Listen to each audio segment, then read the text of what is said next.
नमस्ते, आप सभी का स्वागत है आज के इस कार्यक्रम में। हमारे साथ जुड़ रहे हैं आज पथिकृत पाइन जी और बात करेंगे कुछ बड़े इंटरेस्टिंग डेवलपमेंट्स में उनकी। उससे पूर्व आप सभी से अनुरोध है कि कृपया चैनल को सब्सक्राइब कर लें और वीडियो को लाइक कर लें। साथ में आपसे ये भी अनुरोध है सब्सक्राइबर से, जो सब्सक्राइब किए हुए हैं, कि भाई थोड़ा-सा बेल आइकॉन भी अवश्य दबा लें। तो पथिकृत जी, 2 बड़े डेवलपमेंट हैं। एक तो बड़ी चर्चा थी, वो कल थी कि हमारे शेखर गुप्ता जी ने, जानते हैं आप, इंडियन एक्सप्रेस के फॉर्मर एडिटर, इस समय प्रिंट चलाते हैं वो, और कई लोग उनको डीप स्टेट का भी मानते हैं क्योंकि ओमिdyar वगैरह से उनकी फंडिंग थी काफ़ी। तो शेखर गुप्ता जी ने कल एक आर्टिकल लिखा, वो कहा कि साहब कि stable Pakistan is in India's interest. अब आप ये जानते हैं कि stable Pakistan is in India's interest, ये कांग्रेस ईरा की लाइन भी है और मेरे ख्याल से अटल जी के टाइम पे भी ये लाइन थी। और जब तक हम ये करते रहे और जब तक वो साइकिल चलता रहा टॉक्स का, तब तक पाकिस्तान वो लेजिटिमेसी एंजॉय करता रहा और लेजिटिमेसी के साथ साथ बहुत सारी और चीज़ें भी एंजॉय करता रहा। जिस दिन आपने उसका ये प्रॉप, उसकी ये जो लकड़ी थी वो खींच ली, उस दिन के बाद से जो देख रहे हैं आप वो लगातार हो रहा है उसका। तो ये जो थ्योरी है, इसके बारे में आपका क्या विचार है? संजय जी, पहले आपको और आपके सभी दर्शकों को नववर्ष का शुभकामनाएं। दूसरी चीज है सर, कुछ लोग तो पाकिस्तान में ये भी मानते हैं कि stable Pakistan is not in Pakistan interest even. Problem तो ये है कि यहाँ प्रॉब्लम तो ये है कि ये जो डिल्यूशन है ना, ये इंडिया के कुछ लोगों में है, ये पाकिस्तान में नहीं है। क्योंकि आप देखेंगे वो जो ये जो वॉर ऑन टेरर के टाइम इनको जितना पैसा मिला, इसका सबसे ज्यादा पैसा इन लोगों ने बालूचिस्तान में प्रोसिक्यूशन के लिए लगाया। अगर आपकी स्टेबिलिटी ऑफ पाकिस्तान चाहिए तो आपको कहीं ना कहीं तो ये देखना पड़ेगा ना कि एक इक्विटेबल डिस्ट्रीब्यूशन ऑफ वेल्थ हो रहा है, कि ऑल राउंड डेवलपमेंट हो रहा है। अभी जो बालूचिस्तान और खैबर पख्तूनख्वा में उनका जो लड़ाई है एस्टेब्लिशमेंट के साथ, वो तो खुलेआम बोलता है ये पंजाब और पाकिस्तान के साथ ही लड़ाई है। सो इट वाज नेवर कि उन्होंने कभी सोचा ही नहीं कि पंजाब प्रोविंस के बाहर कभी डेवलपमेंट करना है। तो इसी वजह से उनके खुद के लोग नहीं चाहते कि स्टेबल पाकिस्तान रहे। दूसरी चीज है, चाहे वो लाहौर के बस यात्रा हो या मोदी जी जब गए थे, स्टेबल एक पाकिस्तान रहेगा, अगर स्टेबल पाकिस्तान रहेगा तो फिर डॉलर नहीं आएगा। ऑफ कोर्स उसको जो वो जो न्यूसेंस वैल्यू है ना पाकिस्तान की, ये तो यही है कि वहां पे वो सारे चीज ऐसे करते रहेंगे, ऐसे खुराफाती करते रहेंगे जो कहीं और नहीं कर सकते आप, यहाँ पे बना के फिर कहीं और भेजा जाता है। सो फ्रैंकली स्पीकिंग, वो अगर स्टेबल हो जाए तो it is not in interest of many people, मतलब उनके खुद के लोगों की इंटरेस्ट में नहीं। दूसरी चीज है, अगर आप देखेंगे मोदी जी भी गए थे 2015 के लेट या 2016 के जनवरी में, जब वो एक इम्प्रॉम्प्टू एक विजिट किए थे पाकिस्तान में, from while returning from Afghanistan. फिर अटल जी ने भी जब गए थे लाहौर बस यात्रा, उस टाइम सर किसको सबसे बड़ी प्रॉब्लम हुई थी? प्रॉब्लम, मतलब इंडिया में पीपल वर हैप्पी कि चलो एक कोशिश की जा रही है इन इम्प्रूविंग द रिलेशन। जो मतलब अलार्म बेल्स रिंगिंग हुआ था वो एस्टैब्लिशमेंट में हुआ था पाकिस्तान का, कि अगर स्टेबिलिटी आ जाए तो प्रॉब्लम है। तो फ्रैंकली अगर जब जब इंडिया ने कोशिश किया कि पाकिस्तान स्टेबिलाइज्ड हो और रिलेशनशिप स्टेबिलाइज्ड हो, तो इसका जो सबोटाज इंडिया ने नहीं किया, फिर इसका सबोटाज पाकिस्तान की तरफ से हुआ, starting from Kargil war and secondly post PMs visit to Pakistan, Uri and Pathankot हुआ। सो वो खुद ही नहीं चाहते कि वो स्टेबिलिटी रिलेशनशिप, एक तो पहली चीज है वो चाहते नहीं कि स्टेबिलाईजेशन ऑफ रिलेशनशिप इंडिया के साथ हो। दूसरी चीज है वो चाहते नहीं कि विद इन पाकिस्तान स्टेबिलाईज हो। क्योंकि सर एक चीज है, हम कुछ भी कह ले, इंडिया में वो जो यूनिटी एंड डाइवर्सिटी है ना, we have always celebrated that diversity. ये तो कुछ लोगों ने इस सेकुलरिज्म को एक गंदा वर्शन दे दिया, डायमेंशन दे दिया, लेकिन पाकिस्तान ने कभी अपनी डाइवर्सिटी को सेलिब्रेट नहीं किया। वॉन्स द कंट्री बिकेम इस्लामाइज्ड, तो उनके जो deep rooted ethnic and sectarian animosity है, शत्रुता है, वो बाहर निकल के आ गया। तो उनके वहां जिस तरह से फ्राइडे को मस्जिदों में ब्लास्ट होते हैं, जहां पे शिया ग्रुप्स ओपनली ब्लेम द सुन्नीज इसके वजह से, जहां पे sectarian ethnic divide is deep rooted ethnic divide. वो बलोच मानते ही नहीं कि हम पाकिस्तान पंजाब के साथ, पंजाबियों के साथ एक देश के हिस्से हैं। खैबर पख्तूनख्वा तो वहां के लोग तो उसको तो अलग ही मतलब दे डोंट इवन, वो तो 1947 से ही कभी फाटा रीजन बोला क्यों क्या, federally administrated tribal area, they never thought की, दे नेवर कंसिडर्ड। क्यों नहीं कंसिडर किया? क्योंकि उनको पता था कि we will be completely controlled, dominated, subjugated, persecuted and exploited by Punjab province of Pakistan. तो सर स्टेबिलिटी कब था 1947 से पाकिस्तान में? तो ये जो ख्वाब है ना, ये ख्याली पुलाव जो है वो इंडिया में पकता है प्योरली। अगर आप देखेंगे इन पंजाब, उनके जो एस्टैब्लिशमेंट है, they are very clear cut, they are very sorted out कि उनको चाहिए क्या। उनके लिए top of the food chain Punjab रहेगा, पंजाब प्रोविंस ऑफ पाकिस्तान, बाकी नीचे रहेगा। See it's a feudal culture जो वो कैरी करता रहा। उनके जो फ्यूडल माइंडसेट है, वो इस्लामाइजेशन एंड इस्लामिक रिपब्लिक होने के बाद it's not that everybody became equal. और जब जब कहीं पे थोड़ा सा स्टेबिलिटी आया, पैसा आया, व्हाट हैव दे डन, उन्होंने किया क्या? एंड सेकेंडली सर, वो चाहते नहीं कि इक्वालिटी स्टेबिलिटी रहे, तब तो अगर आप वो करेंगे तो जिहाद के फूट सोल्जर आपको कहां से मिलेगा? ये जो कश्मीर में जिहाद वो करते हैं, उसके फूट सोल्जर तो पाकिस्तान के कर्नल जनरल के बच्चे तो नहीं होंगे जिनके पास डुअल पासपोर्ट होता है। यू नीड दैट पॉपुलेशन और ऑफ मास जहां से आप पिक कर सकते हो बंदे to become your dispensable foot soldiers. So sir stability, I repeat, Pakistan में ही बहुत लोग नहीं चाहते कि stability of Pakistan is in Pakistan interest. बाकी चीज तो दूर की बात। उनके सर आप भी बताए ना, आज भी क्या उनका गोल है कि हमें $2 ट्रिलियन की इकोनॉमी बनना है? क्या उनका गोल है कि हमें वी नीड टू बिकम, हमारे देखना है कि प्रायोरिटी सेक्टर्स कौन है जहां पे we can have our own edge? क्या अभी भी पाकिस्तान का ऑब्जेक्टिव ये है कि हमें एजुकेशन में रिफाइनमेंट लाना पड़ेगा? वो नहीं है। सो स्टेबिलिटी की बात है कहां पे? What is their goal? हम कुछ भी, हमारे देश में जितने भी पॉलिटिकल ट्रबल से इंस्टीट्यूशन बिल्डअप तो 1947 से भले ही there are problems, but institution buildup तो हुआ है। आपके पाकिस्तान के प्राइम प्रॉब्लम क्या है कि इंस्टीट्यूशन स्टेबल नहीं है, एक्सेप्ट फॉर द आर्मी। कोई इंस्टीट्यूशन स्टेबल नहीं, वो डेलिबरेटली रखा ही नहीं गया।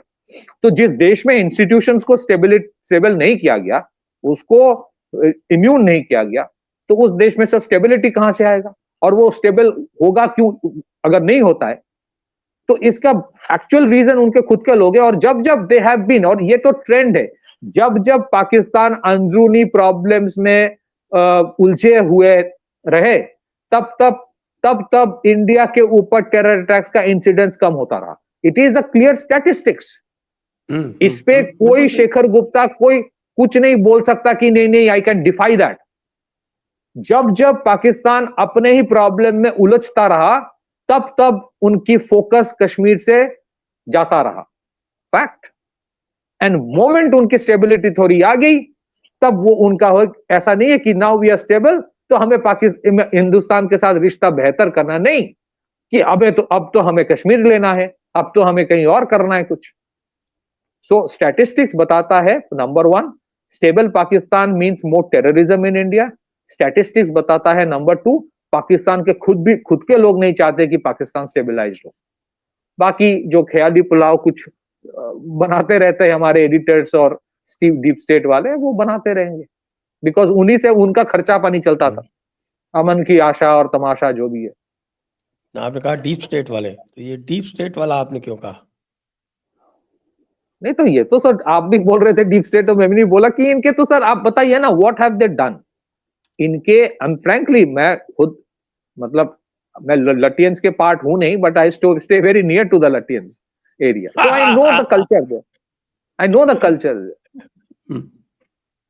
मतलब मुझे पता है उनका कल्चर क्या है। उनके उनके सर ये है कि क्या यूएस एड जो कर रहा था, इसके बारे में ट्रंप आने से पहले भी हम लोग बात करते थे।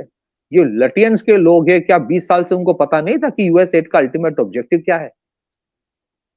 क्या उनको पता नहीं था कि आर्टिकल 370 एब्रोगेशन होने से पहले क्या सिचुएशन कश्मीर में था? But they were okay with it. तो इसीलिए मैं बोल रहा हूं कि उनके अभी भी कहीं पे ख्याल है कि ऐसा होगा, वो मणिशंकर अय्यर टाइप का लोग, बिकॉज दे हैव, वो हमेशा से ये एक इंटेलेक्चुअल शैडो बॉक्सिंग करता रहा, विच दे टर्म्ड एज जर्नलिज्म, विच दे टर्म्ड एज इंटेलेक्चुअलिज्म, और लोग खाते गए वही चीज। उनको लगा this is the new normal, this is normal, terrorism भी होता रहेगा, क्रिकेट भी होगा, पाकिस्तान की बेहतरी के लिए हम सोचते भी रहेंगे, वी विश देम गुड, और ऐसा ही चलेगा। मरेंगे गरीब लोग, मरेंगे सोल्जर, उनको क्या जाता है। सो फ्रैंकली उनका प्रॉब्लम सर ये है कि आज ये नैरेटिव बिक नहीं रहा है, इसीलिए बीच बीच में ये आता रहता है। आप बताइए, एक, चलिए हिंदुस्तान की बात छोड़ दे, अफगानिस्तान इतना नफरत पाकिस्तान से क्यों करता है?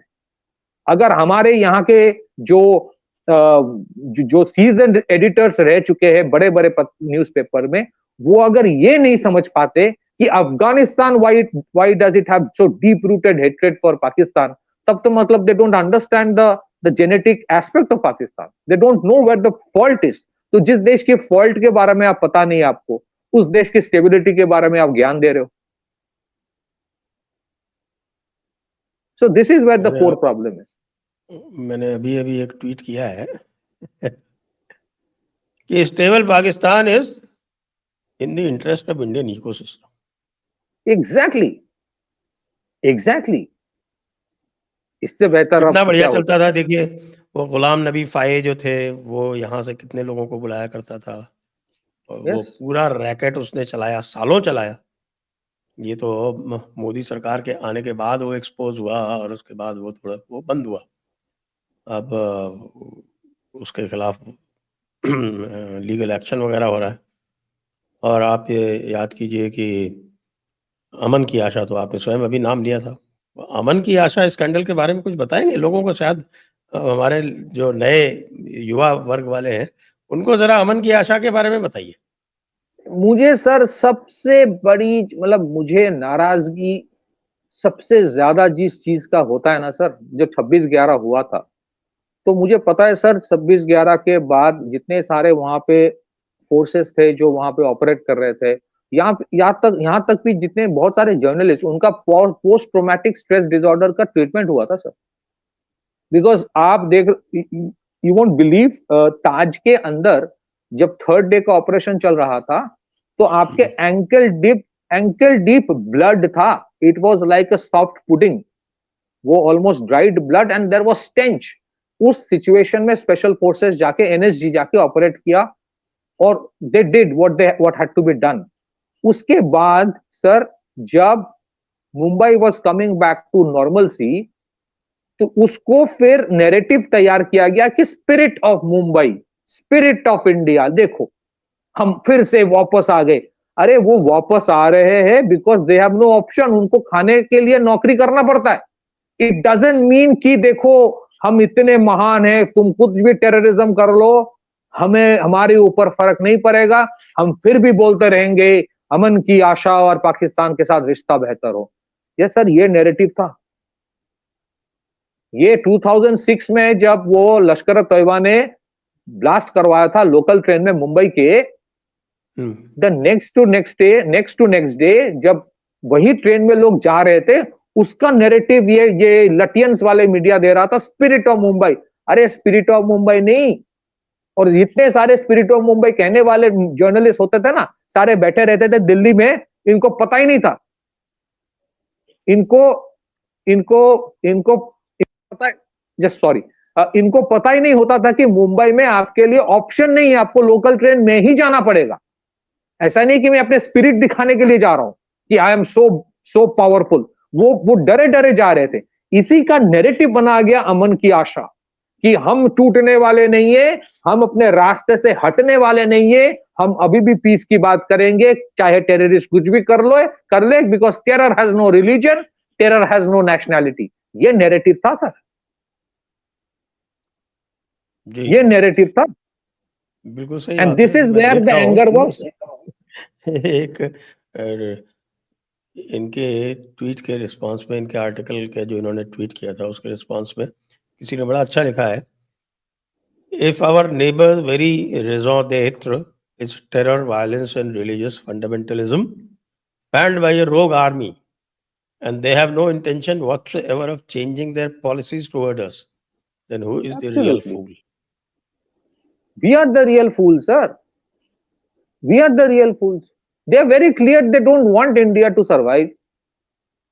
वो इंडिया को हरा नहीं सकता, that is a different issue, but they very clear about their objective. हमारे देश में ये जो लटियंस वाले हैं, जो पूरे नैरेटिव देश का तैयार करके रखा था और तैयार करता था पिछले 30-40 साल से, ये 2014 से थोड़ा अंतर आया। कंफ्यूजन तो इन लोगों ने दुनिया में, भारतवर्ष में तैयार किया। The Pakistani is not confused. Pakistani Pakistani is very clear that they do not want a stable India. Exactly ये सारे बकलोली, ये जितने सारे, ये सब तो हम लोग करते हैं sir. That's why I am saying the Pakistani is a very sorted guy. उनको पता है कि मेरी ये ख्वाब है, चाहे वो उसके लिए वो उसको पता है कि ये भी ख्याली पुलाई है, बट ही नोस कि ये मैं चाहता हूं, होगा नहीं होगा अलग चीज है, शायद नहीं होगा कभी fortunately, but he knows the whole problem. और सर प्रॉब्लम सर भारतवर्ष में भी नहीं है, भारतवर्ष का 90% लोग, 95% लोग, उनको भी पता है पाकिस्तान क्या है। Problem is with the Delhi club, जो पूरे देश के मीडिया को चला रहा था। इसी में ना आप लोग आके सोशल मीडिया, डिजिटल मीडिया में डिसरप्शन कर दिए। इसी वजह से ना इनको आजकल खर्चा पानी में प्रॉब्लम हो रहा है, इसी वजह से कि ना अब तो नाराजगी बेचारा, है। अब तो डीप स्टेट भी जो है वो डिसेबल हो गया, वो ट्रम्प ने डिसेबल कर दिया। हाँ, यूएस एड के जितने भी लोग हैं वो सब जो है वो भाग रहे हैं, घूम रहे हैं इधर उधर। कैसे काम चलेगा? तो दिक्कत तो है बताइए बहुत वो बड़ी। आर्टिकल, सर बताइए, फिर आपने इतना नुकसान कर दिया इन लोगों का, तो वो आर्टिकल नहीं लिखेगा तो सर क्या करेगा? वो आर्टिकल लिख लिख के अपने आप को ही भरोसा दिला रहा है, कभी ना कभी तो वो दिन आएगा जब अमन की आशा फिर से खिल उठेगा और हम पाकिस्तान फिर से जाएंगे।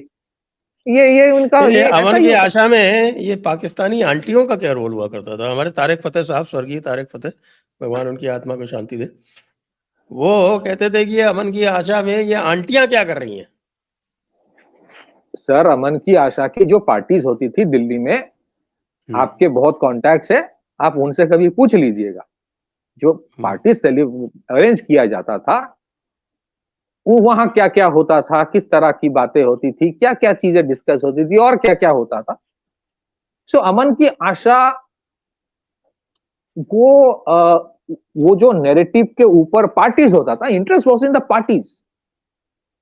तो नहीं, पार्टीज बहुत से होगी लोग और आंटी पाकिस्तान भी नहीं तो रहेगी, जाते थे उसी तो अमन दोनों की आशा तरफ के। होता था ना सर, दोनों तरफ होता था। पार्टीज होगी, आंटी नहीं होगी तो कैसे होगा सर? मजा तो वहीं पे है। हम्म। तो सर अच्छा, अब आप आप ये सोचिए। अभी जो हमने देखा, जो सारा डिस्ट्रक्शन हुआ, मेरे ख्याल से ट्रेन हाईजैक के बाद के हम पहली बार मिल रहे हैं, ये मिले जी उससे जी पहले? जी, नहीं नहीं नहीं, इसके बीच कोई प्रॉब्लम नहीं हुआ था। तो वो ट्रेन हाईजैक और वो जो पूरा एक्शन हुआ 3 दिन, तो ईद की वजह से आपके बीएलए और टीटीपी ने छुट्टी कर रखी है। तो वो जो सारा एक्शन हुआ, उसका जो वंडरफुल जवाब दिया पाकिस्तान आर्मी ने, जिसमें उन्होंने ड्रोन चला दिया और सिविलियंस मार दिए, तो इट शोज कि they are simply not capable of dealing with the situation at all. नहीं पर सर ऐसे ही तो करते हैं ये लोग। पाकिस्तान आर्मी ने कब जाके actually fought the guerrilla like a guerrilla? नहीं किया कभी। वो तो सिविलियंस को ही हंट करता है। और इस बार भी जब ट्रेन हाईजैक हुआ, इन जिन औरतों को और बच्चों को बीएलए ने छोड़ दिया था, इन्हीं को पाकिस्तान आर्मी लाके टीवी के सामने दिखाया, देखो मैंने जी इसको रेस्क्यू किया। और अभी भी सर, अभी भी actual number of casualty Pakistan ने डिक्लेयर नहीं किया है कि कितने एक्चुअल कैजुअलिटीज है, लेकिन वो कॉफिन से तो अंदाजा सबको हो गया कि एक्चुअली कितने कैजुअलिटीज हो, शायद उससे भी ज्यादा होगा। और इस बीच में कितने सारे अनरिपोर्टेड अटैक्स है, उसका तो सर कोई गिनती है ही नहीं।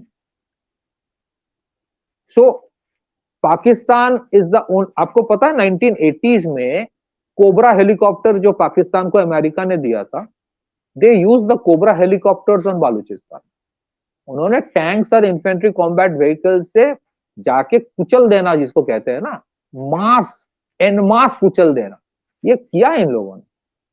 आप सोचिए, द टिपिकल जो वहाबी और सलाफी आइडियोलॉजी में जो फिदाई अटैक होता है, the Baloch doesn't believe in that ideology, and yet वो लोग सुइसाइड अटैक्स करता है आज। तो वो सुइसाइड अटैक क्यों कर रहा है? It is not for a religious cause, उनके लिए वो रिलीजियस कॉज नहीं, उनके लिए कुछ और है। And it is very similar. मैं आपको बता देता हूं उसका एक सिमिलैरिटी, मैं आपको बता देता हूं। It is very very similar to the anti Maoist operations जो अभी छत्तीसगढ़ में हो रहा है, जो अभी काफी और जगह पे हो रहा है। इनमें जो सक्सेस है सर, उसमें फ्रंट एंडिंग जो करता है ना सीआरपीएफ के साथ जो बंदे जाते हैं, और जो छत्तीसगढ़ में खास करके डीआरजी और एसटीएफ, खास करके डीआरजी जो है डिस्ट्रिक्ट रिजर्व गार्ड, वहां पे सारे ट्राइबल्स है, these are local lads who have been recruited. और इन सब के फैमिली में कोई ना कोई है जिसको माओवादियों ने मारा था। तो उनके लिए it is not a job, it is something else.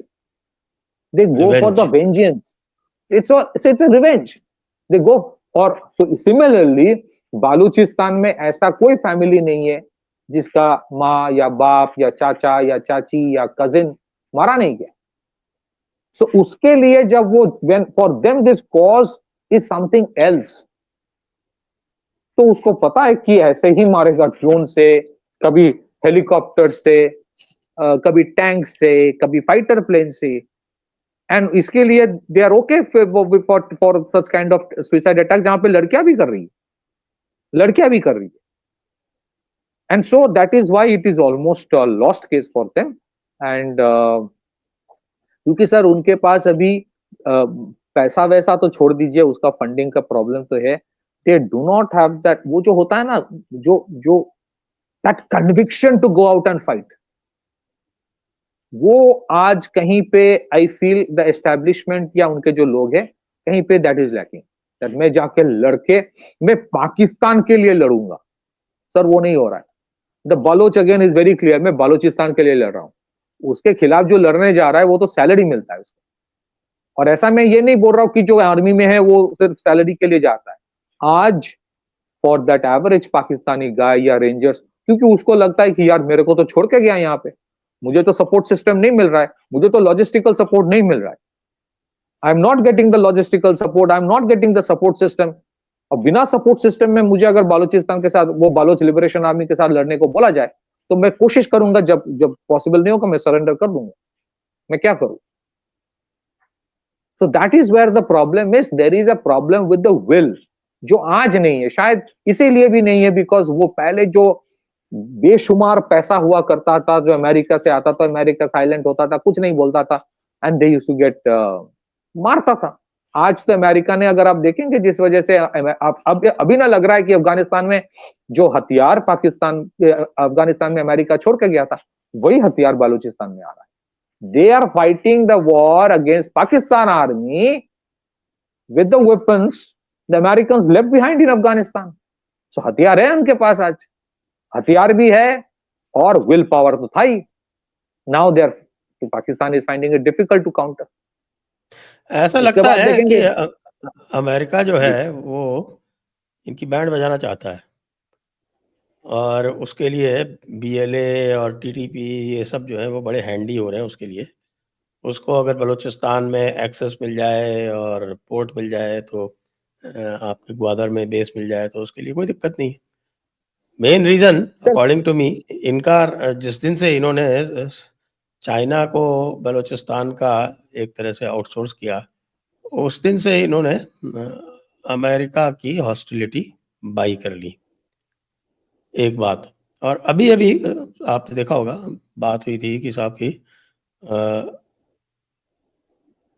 Saudi अरब में अमेरिकन से एक अमेरिकन कंटिजेंट था, we are not aware of the composition, और यहाँ से इनका पूरा कंटिजेंट था जिसमें शहबाज शरीफ थे, मरियम नवाज थी, और आर्मी चीफ थे, DGISI थे, और आमना बलोच जो इनकी फॉरेन सेक्रेटरी, ये लोग थे।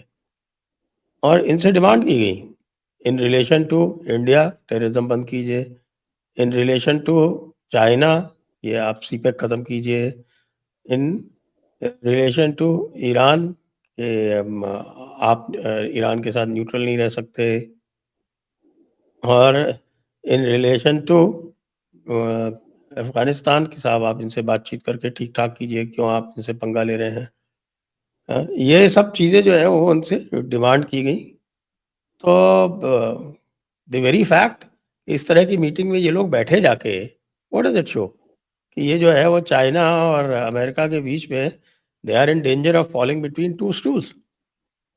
ये तो आपने सही कहा, ये तो डबल गेम पाकिस्तान ने हमेशा प्रोबेबली इन द लास्ट से 15 इयर्स खेलने की कोशिश की, तब से ही ना इनका प्रॉब्लम शुरू हो गया।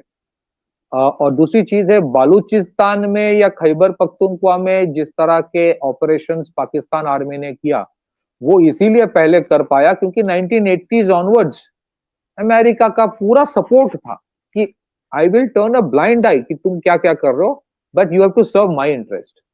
तो सर पाकिस्तान जब 1980s 90s या 2000 के बाद जो ऑपरेशंस करता था खैबर पख्तूनख्वा या बालूचिस्तान में, वो ऑपरेशन जहां पे रिलेटिवली थोड़ा सक्सेस मिलता था, वो भी इसीलिए होता था क्योंकि वो पैसा अमेरिका से आता था, प्रोबेबली इंटेलिजेंस इनपुट्स आता था, सब सैटेलाइट इमेजरी आता था।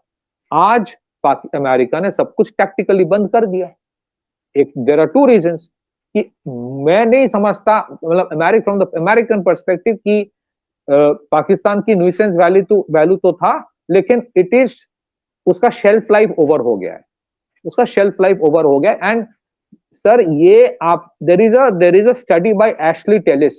Ashley Tellis is a very well known American geopolitical analyst. उसका 1999 का एक वॉर गेम का प्रिडिक्शन था अराउंड 2025 कि क्या पाकिस्तान में हो सकता है। तो उस वॉर गेम, वो जो एक जहां पे वो किया गया था, वो ऑब्वियसली वो CIA का एस्टेब्लिशमेंट नहीं करवाया था, या पेंटागन से मोस्ट प्रोबेबली। तो वहां पे दे आर वेरी क्लियर कि ultimately Pakistan will disintegrate and US का कोर ऑब्जेक्टिव होगा to take control of the nuclear weapon systems. वो एक रिपोर्ट है, मैं आपको वो भेज दूंगा। And so this is going according to the plan, और इसलिए बाईपार्टिजन है। ऐसा नहीं है कि ट्रंप आने के बाद ये शुरू हुआ, ये ट्रंप के पहले भी थोड़ा बहुत ऐसे ही चल रहा था। और अल्टीमेटली जो होगा उस रीजन में, you will directly deal with the feudal lords. Balochistan अलग से देश बनेगा कि नहीं बनेगा, that is another issue, but उसका जो फ्यूडल लॉर्ड होगा उसके साथ मैं डायरेक्टली डील करूंगा। खैबर पख्तूनख्वा में वो है, क्योंकि वहां पे sir Westphalian concept of nation ये चलते नहीं, वहां पे वॉरलॉर्ड्स होते हैं, that entire spectrum of region. Warlords are everything. दूसरी चीज है, पाकिस्तान कहां फंस गया। Pakistan thought to hedge the Americans with the Chinese, you know, आप क्या चाइनीज लिवरेज, कि I am trying to hedge the American threats कि मैं ऐसा करो तो नहीं, वॉर ऑन टेरर वाला इशू में you have to cut down on terror groups, so they try to hedge them with the Chinese leverage. अब चाइना बियॉन्ड द पॉइंट किसी को सर हेल्प नहीं करेगा, इट्स वेरी क्लियर। उसके लिए भी ये है कि पाकिस्तान अगर टूटने लगे तो टूटने दो, कल मैं इंडिविजुअली बालूचिस्तान और पंजाब प्रोविंस से डील कर लूंगा। That is a typical Chinese mindset. So in between what is happening is that, क्योंकि जियोपॉलिटिकल अलाइनमेंट में बहुत बड़े बदलाव आ रहा है, even in Saudi Arabia there are major changes happening, उनके लिए Pakistan is a headache now. तो मुझे लगता है they are okay to deal with the new version of Pakistan if it ever happens, और इफ इट हैपेंस, और जो whether we can see it is taking shape, कि वो डिसइंटीग्रेट होगा या लूजली अलाइंड होगा, जो भी होगा, वो जो एपिसेंटर ऑफ पावर जो पाकिस्तान का है इन रावलपिंडी, इस्लामाबाद, वो धीरे धीरे जा रहा है and they are more comfortable with that.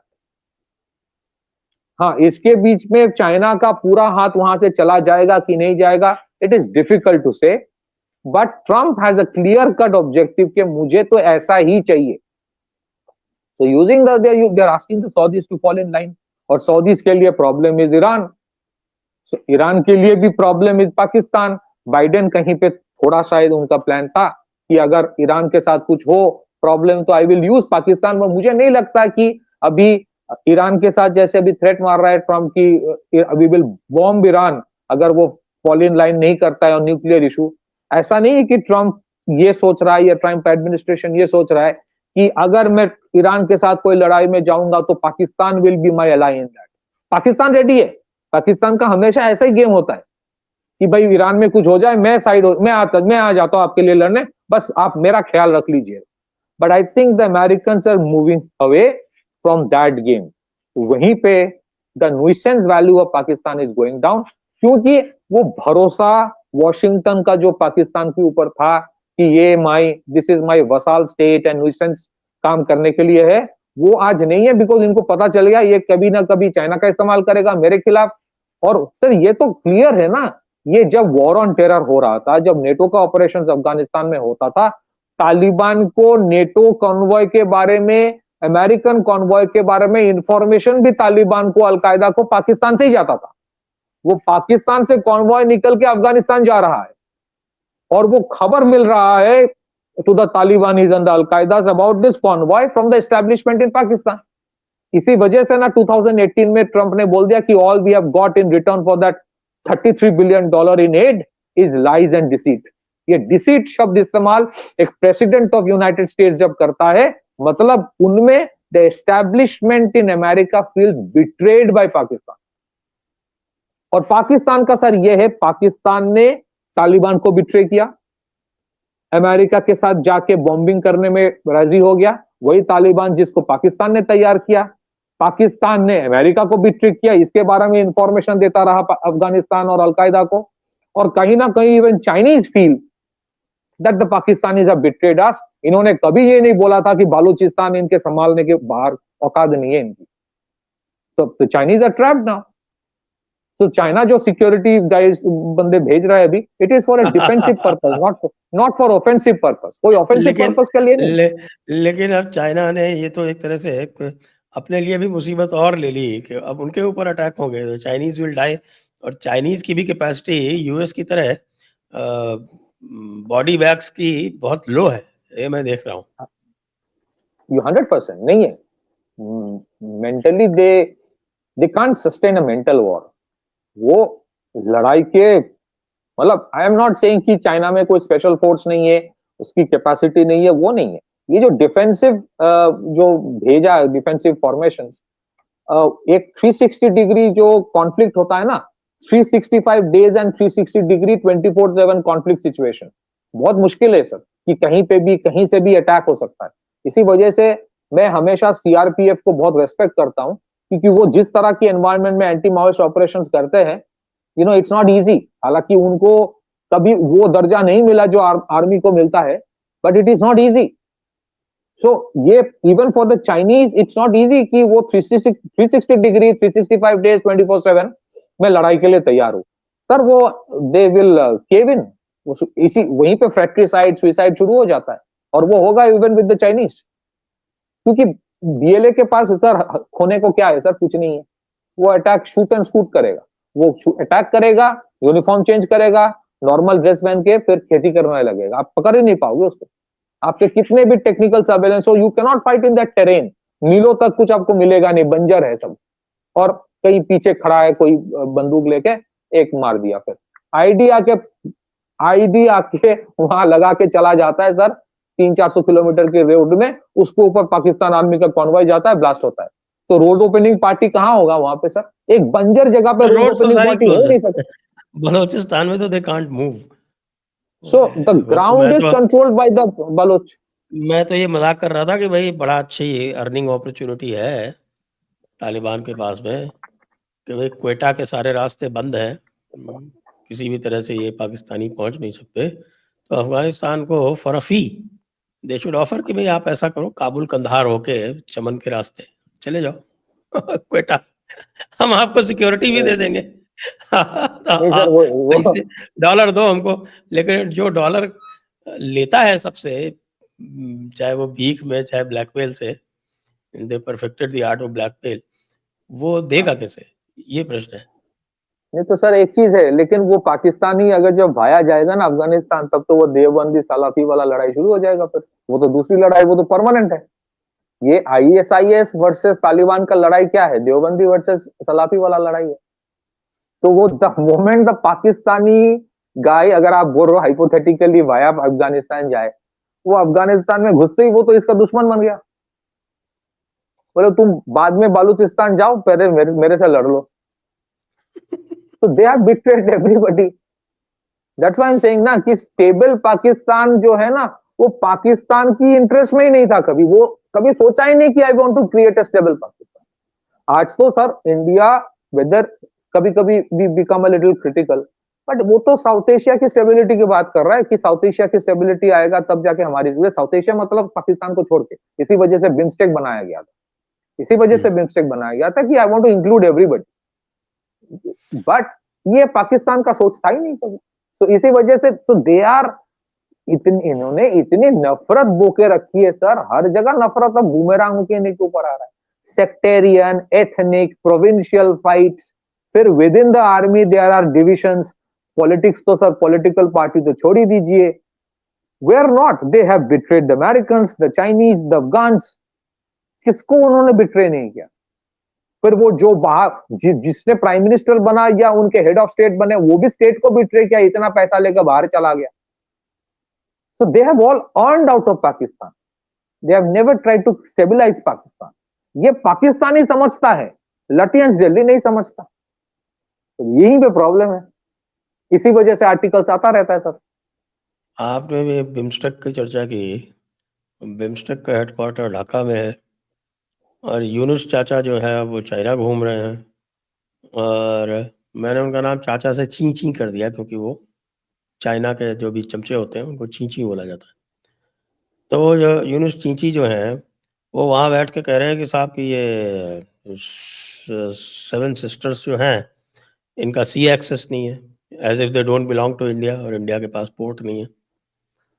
और साहब चाइना जो है वो अब एक्सटेंशन कर ले। वो थोड़ा बड़ा वेग सा है, what does he mean by extension. तो जस्ट बिफोर बिम्स्टेक ये चींची साहब ने क्या किया है? सर दो चीजें है। एक तो है कि इंडिया ने ना कर दिया। मुझे नहीं लगता कि ये जो सॉरी सर, ये जो वो हो रहा था अभी, जो विजिट हुआ ना ये चाइना में जाने से पहले, जहां रिपोर्ट आ रहा है कि वो इंडिया में आना चाहता था, उसको मना कर दिया गया कि कोई रिक्वायरमेंट नहीं है। मतलब इंडिया ने एंटरटेन नहीं किया। तो बिम्स्टेक का भी जो मीटिंग होगा, वहां पे भी वो चाहते थे कि वो मोदी जी के मिले, तो मोदी जी ने मना कर दिया। दे आर नॉट इंटरेस्टेड, क्योंकि वो इलेक्टेड प्राइम मिनिस्टर नहीं है। तो सर उसको दिखाना था कि मैं भी देखो पावरफुल हूँ, क्योंकि जिन लोगों ने इसको भेजा था नौकरी करने के लिए बांग्लादेश में, ये तो हाथ उठा लिए तो खुद भाग गए हार हार के। तो उसके पीछे सर अभी है नहीं, और अंदरूनी लड़ाई इतने हैं। कभी कब मिलिट्री को हो जाए किसी को पता नहीं, कभी वहां पे पॉलिटिकल एस्टेब्लिशमेंट को हटा दिया जाए, कोई गारंटी नहीं है। फिर वहां पे बीएनपी का जो सपोर्ट इनके ऊपर था वो चला गया धीरे धीरे। मैसिव इंटरनल इकोनॉमिक इश्यूज है उनके, हजारों hundreds of factories have got closed. तो वो बांग्लादेश गया, चाइना गया ना। चाइना में जाके आप सोचिए, आप ये सोचिए, बिम्स्टेक का हेडक्वार्टर ढाका में है, जिसके 32 to 35% पैसा इंडिया देता है। मतलब सेक्रेटेरिएट, जो सेक्रेटेरिएट G20 का भी अब तक नहीं है, वो सेक्रेटेरिएट ब्रिक्स का भी नहीं है, वो सेक्रेटेरिएट इंडिया ने बिम्स्टेक का ढाका में बनाकर रख दिया। ढाका का प्राइम मिनिस्टर बोल रहा है कि तुम कुछ और बना लो। और क्या बना लो? तो उसका जो प्लान है वो चाइना पाकिस्तान इकोनॉमिक कॉरिडोर की तरह ही वो बात कर रहा है कि बांग्लादेश चाइना इकोनॉमिक कॉरिडोर हो जाए। तब तक तो सर ठीक था। The moment you say seven sister वाला, that means you are provoking. अब तो प्रोवोक कर रहे हो सर। ये प्रोवोक क्यों कर रहा है? ये प्रोवोक करने से इंटरनल पॉपुलैरिटी उसका बढ़ता है। बांग्लादेश में माइंडसेट भी ऐसा करके रखा है ना कि the more anti Indian you are, the more nationalistic you are.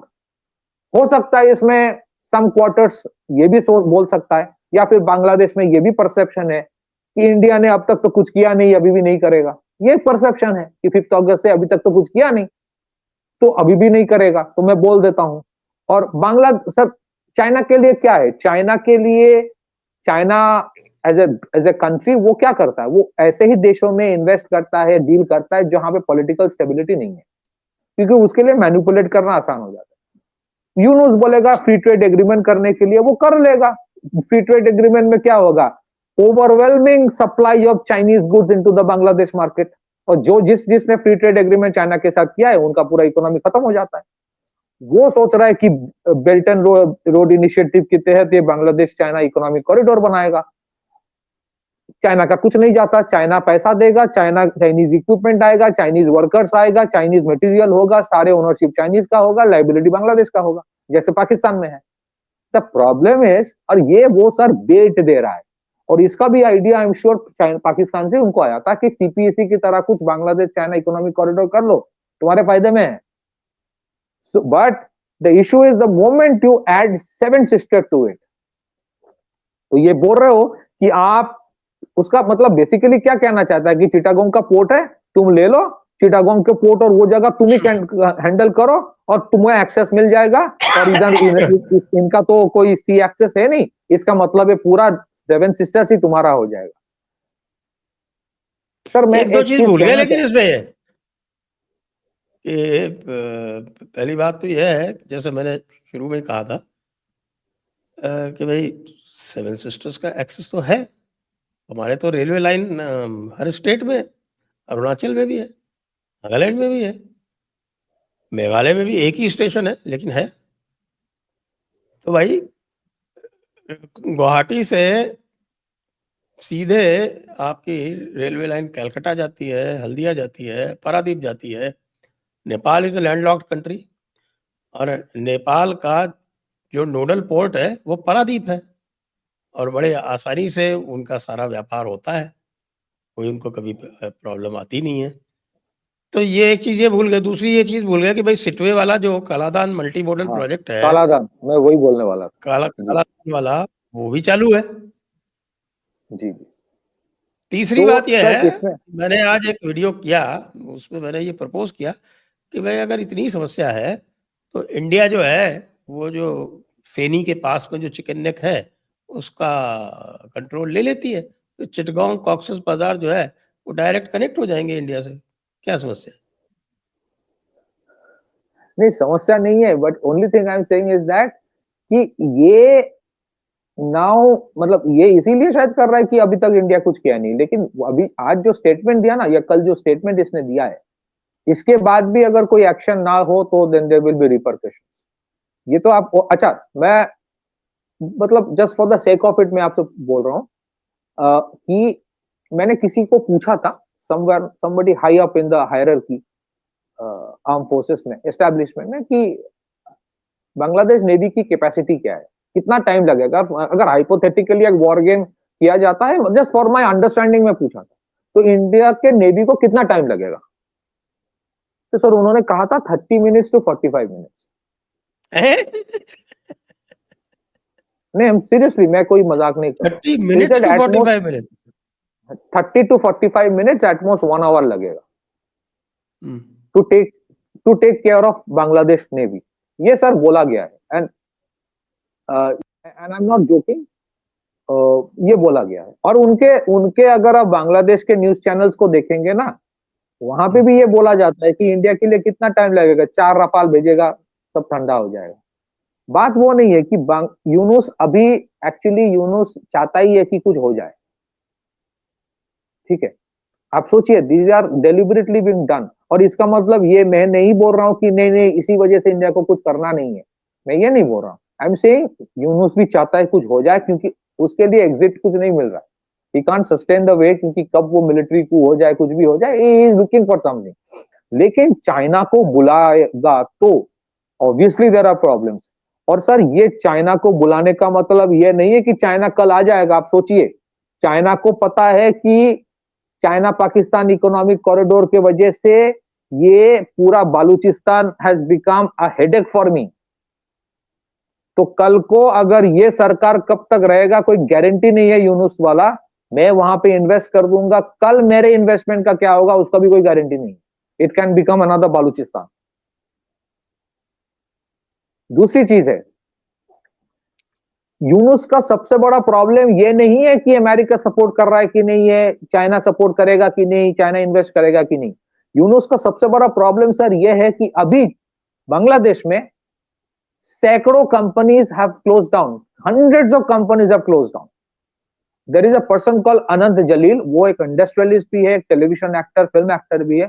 वो रो रहा था सर एक प्रेस कॉन्फ्रेंस में, जिस तरह से टेक्सटाइल इंडस्ट्री खत्म है, बाइंग हाउसेस वहां से चला गया है, पुलिस फोर्स एग्जिस्ट नहीं करता, the road is controlled by the anarchist. तो वहां पे सर चाइना इन्वेस्ट भी कैसे करेगा? अगर करना चाहता है हाइपोथेटिकली, मान लीजिए वो बांग्लादेश चाइना इकोनॉमिक कॉरिडोर करे, कम से कम पाकिस्तान में तो रिलेटिवली इससे बेहतर कंट्रोल है। You don't have a functioning police force in Bangladesh, army border संभाले, मिलिट्री वॉर के लिए तैयार करे, अराकान आर्मी को संभाले या पुलिस वाला काम करे। सो उनका अंदरूनी सिचुएशन इतना बुरा है कि वो बेट दे रहा है। ही कुड हैव, आप सोचिए, ही कुड हैव इजीली सेड कि हमें बांग्लादेश चाइना इकोनॉमिक कॉरिडोर करना है, आप इन्वेस्ट कीजिए। वो ये नहीं बोल रहा है, वो बोल रहा है कि मैं तुम्हें एक अपॉर्चुनिटी दे रहा हूं, ये करोगे तो पूरा नॉर्थ ईस्ट तुम्हारा है। He is provoking deliberately, and इसका कहीं ना कहीं कुछ तो कॉन्सिक्वेंस होगा ही। वो कॉन्सिक्वेंस इंटरनल होगा कि नहीं होगा मुझे पता नहीं, because the Indian approach has been कि मैं खुद जाके लड़ाई अभी नहीं करूंगा, जो करवाना है जो करना है वो आप पे हो जाएगा। But the issue is this, आप सोचिए ये ऐसे ही नहीं बोला गया, there is a deep rooted plan behind it. इसको किसी ने एडवाइस किया कि ऐसे बोलो। He could have easily said ना, आप सोचिए, मैं तो अगर मुझे बिजनेस करना है, I could have easily said कि पाकिस्तान बांग्लादेश चाइना आए, चिटागोंग में इन्वेस्ट करे, तीस्ता जो रिवर बेसिन में इन्वेस्ट करे, बिजनेस हम लोग एक साथ कर सकते हैं, करिए ना, कौन मना कर रहा है आपको? Seven Teesta sister river basin में इन्वेस्ट करवा लो without any guarantee of waters. हाँ हाँ, वही मैं बोल रहा हूँ। तो चाइना को भी सर पता है कि ये तो मेरे लिए भी ट्रैप है। अब चाइना का इशू दूसरा है, चाइना के लिए ये है कि ठीक है मैं कल तो इन्वेस्ट करूंगा, but obviously India is a bigger market for China than to think about Bangladesh. हाँ, बांग्लादेश में इन्वेस्टमेंट्स है। बांग्लादेश में सर इन्वेस्टमेंट कैसा है मैं आपको बता देता हूँ। बोगीबिल जो ब्रिज है ना असम में, वो 5,000 करोड़ में बना था, a little less than 5,000 crore. वही ब्रिज जो पद्मा नदी के ऊपर चाइनीज ने बनाया वो 35,000 करोड़ में बनाया। तो उनके, हाँ मैं सीरियसली बोल रहा हूँ sir, and that has been an issue. वो हुआ था पिछले रेजिम के time. Imagine, this is the difference. तो उनके लिए क्या होता, फ्री ट्रेड एग्रीमेंट कर लेगा, लेकिन इन्वेस्टमेंट की बात जब आती है, स्ट्रेटेजिक प्रॉब्लम की बात जब आती है, दे अंडरस्टूड कि Gwadar has become a headache for मी, और ग्वादर को मैं नहीं छोड़ सकता। तो अगर चिटागोंग में भी मुझे वही चीज करना है, देन मतलब ऐसा नहीं कि स्ट्रेटेजिकली चाइना इसके बारे में सोचेगा नहीं, मैं वो नहीं बोल रहा हूँ, बट चाइना को ये भी पता है। चिटागोंग तो इंडियन बॉर्डर से केवल 60 किलोमीटर है। तो मैं यही बोल रहा हूँ कि चाइना को भी पता है कि what is the bet in it, वो भी बेट है सर। और मैं सर फिर से बोल रहा हूँ, मैं जो the person who told me this, he said very clearly कि it will take 45 minutes to 1 our.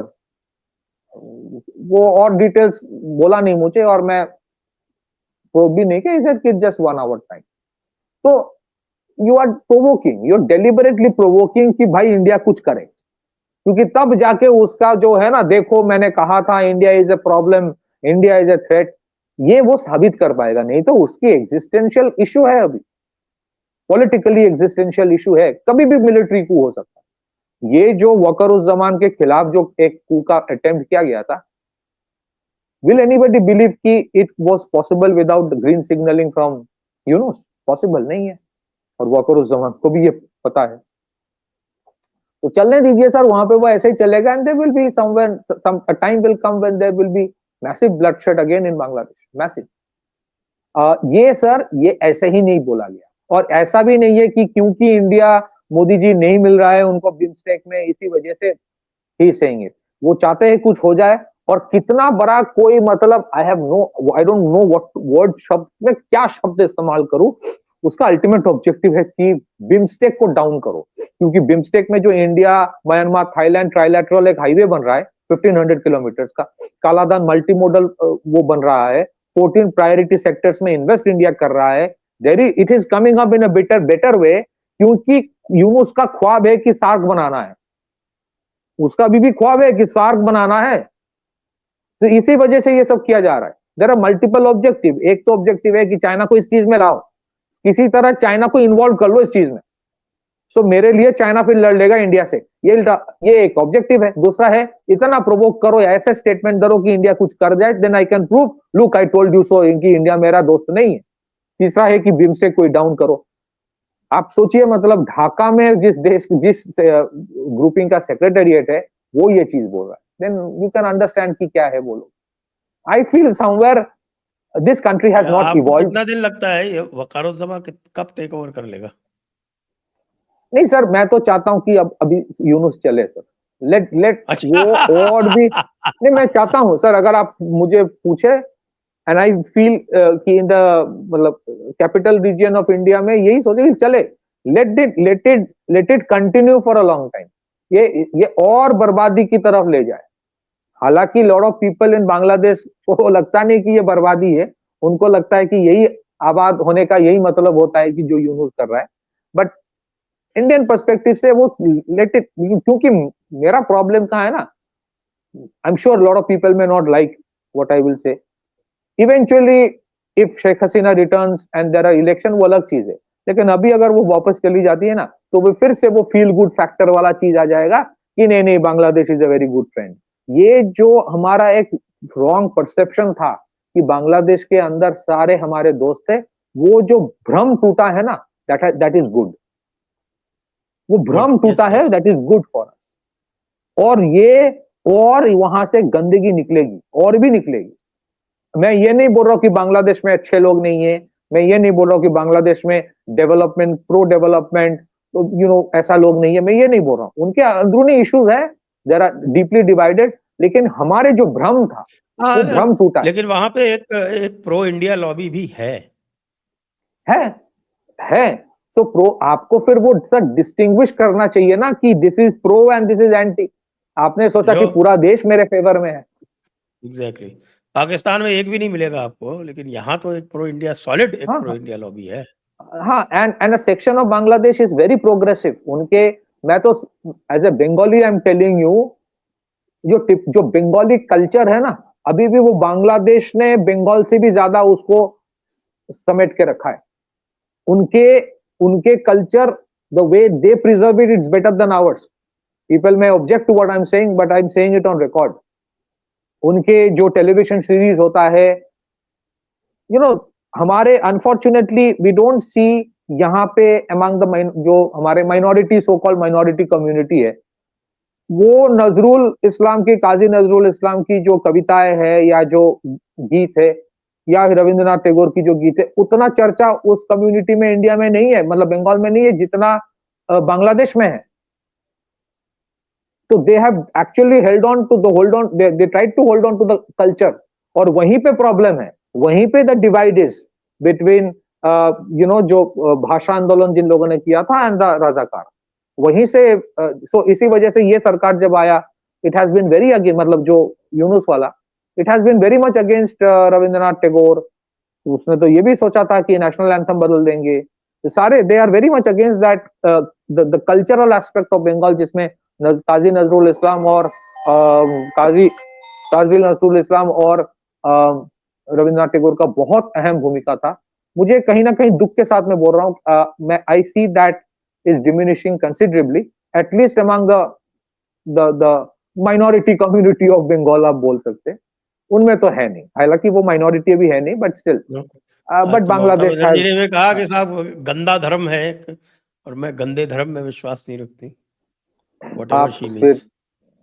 हाँ, सो आप वो तो then is another cause of concern कि जो यहाँ हो रहा है। बट बांग्लादेश में डीप डिवाइड तो है, आपने सही कहा, and let's see where it moves. But यही है कि Yunus is now desperate for something.